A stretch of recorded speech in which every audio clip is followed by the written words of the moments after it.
na na.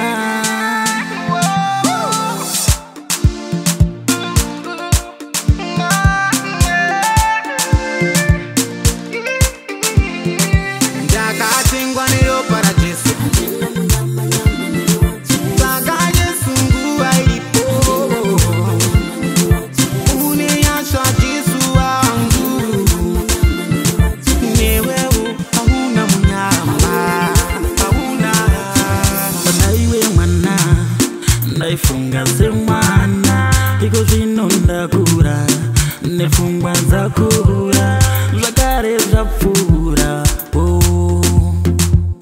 minyama yapera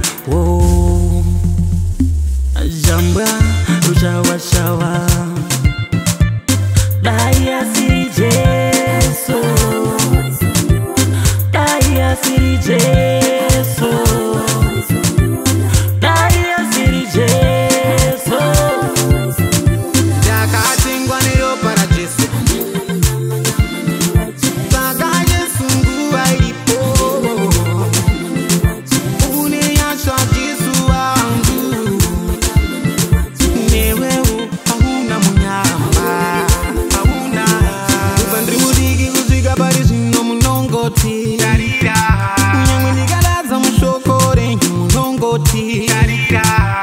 ndiri mutatsi Mwari wangu munongoti tarira, upenyu hwakanaka ndava nawo munongoti tarira.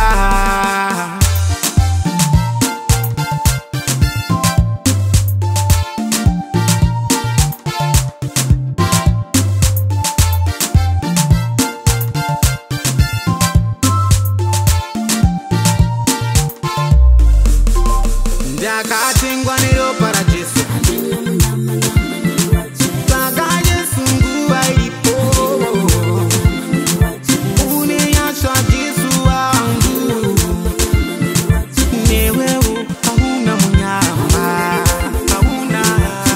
Panaiwe mwana, naifunga semana iko zvinonda kura nepfungwa dzakura zvakare zvapfuura minyama yapera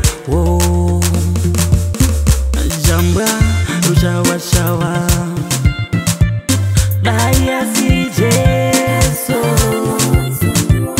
dai asiri Jesu, dai asiri Jesu. Ndakatengwa neropa raJesu, saka Jesu nguva iripo.